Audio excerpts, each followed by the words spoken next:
How I make millions in GTA Online. Well, probably not millions, but for sure I make a lot of money, and that will give you the freedom to buy whatever your little pretty mind desires.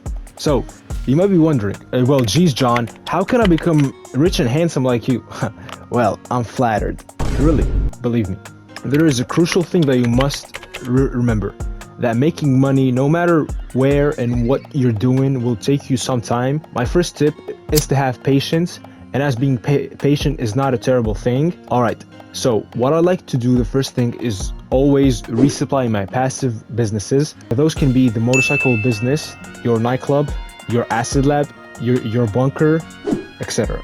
For those who do not know, passive businesses in GTA Online are businesses where all you have to do is obtain supplies, and then your workers/staff will slowly start breaking them down and producing product for you to sell to clients. I really hope you're still with me so far. And then after I make sure everything is set for the passive businesses, I transition into the active businesses, and these are the opposite of passive businesses. And since we received a new DLC like a week ago now, I implemented this. First, just go over your bail office and start bounty hunting. There are going to be 3 blue targets and 1 red target. The red target pays you the most amount of money, which is around 100,000 to 140,000, and it puts you in a whole different lobby for you to complete it. But it's pretty good, at least in my opinion, and the money is definitely worth it for some time. Do you guys actually like the new DLC? Let me know down in the comments, and let's start a stupid debate on it. After you completed the red target, you can do a blue one instantly, and these are really fun. I love doing them. Like, this is literally one of my favorite ways to make a lot of money in GTA Online as we speak, and whenever I do them, I just end up having a blast, which is really rare nowadays. I'm not gonna lie to you. The loneliness is too powerful. Like, I'm always lonely. This shit makes me sad. Life is just discipline.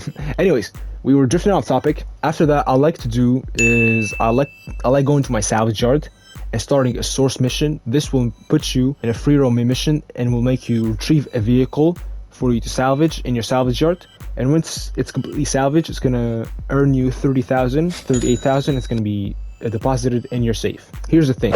I like to change my ways to making a lot of money in GTA Online. So what you're not gonna notice is I'm not gonna be repeating the same thing over and over and over again, as that shit gets boring real fast. And you guys, the ones who are in the John Ron community, we like being fun and different. We have to come up with a different name, I'm not gonna lie. So you have a couple choices.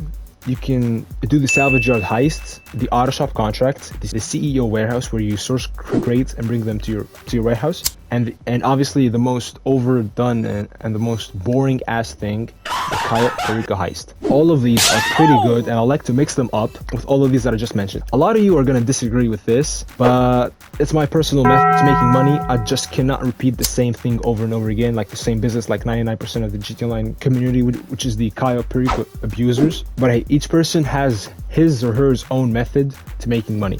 And like I mentioned earlier, I like to mix up my money-making methods. One business that I love a lot is the agency. You can complete the security contract missions, which are hella fun and simple. At the end of the mission, you receive a payout, and depending on the contract that you selected, it's going to roughly pay you anywhere from 20,000 to 60,000. You can immediately do a payphone hit, and this pays you 45,000 if done correctly. And next up, what I like to do is source cargo for my CEO warehouse, and the method is buy 2 crate warehouses and source for them, and make sure that you don't pass 9 crates, as 9 crates is always a solo vehicle. So do that over and over again to both of those warehouses until you have 9 crates, and that's going to be some quick and nice money. I like to set up either a salvage yard heist or an auto shop heist, as these are the quickest, even though they pay you a little bit less than an actual heist. But an actual heist basically going to require you people, and the only heist that doesn't require you another person is the Kyle Perica heist. But like we mentioned earlier, we do not want to be doing the Kyle Perica heist over and over again. I want you guys to enjoy GTA, not just feel like it's a fucking 9 till 5. And about the salvage yard heist or the auto shop heist, you can decide whichever one you want to do. But for the sake of this video, we're gonna do the salvage yard. So just walk up to your board here, select the vehicle to steal. Then all you have to do is just complete these setups, and once all the setups are done, you can start the heist.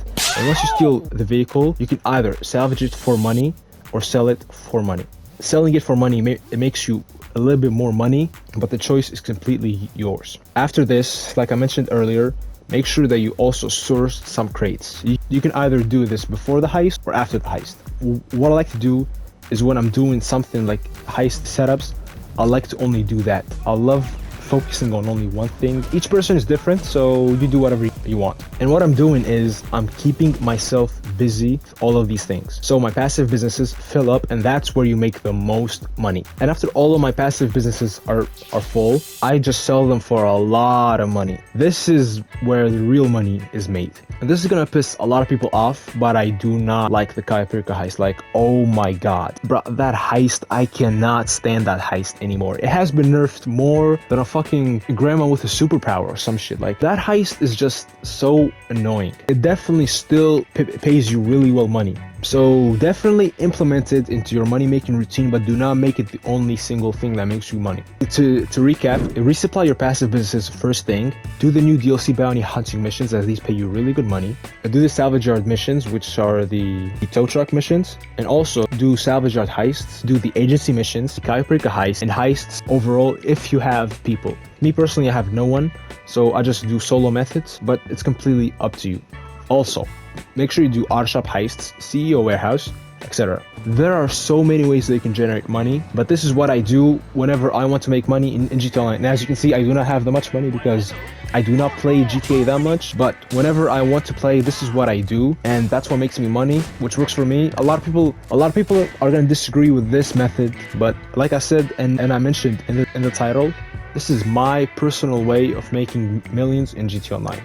I appreciate the support, guys. Make sure you like and subscribe. It will really mean a lot to me. And also, before we end this video off, I'm working on something with my team. I'm not gonna say what just yet, but trust me, it's gonna be awesome. We're gonna start slowly promoting it on the community tab, and we're also gonna create an account. I haven't yet, but next video I'm gonna give you the link to my account, which is gonna be an Instagram account. That's where we're gonna mainly focus on this thing that we are creating, and I would love to see some of you guys go over there and support me.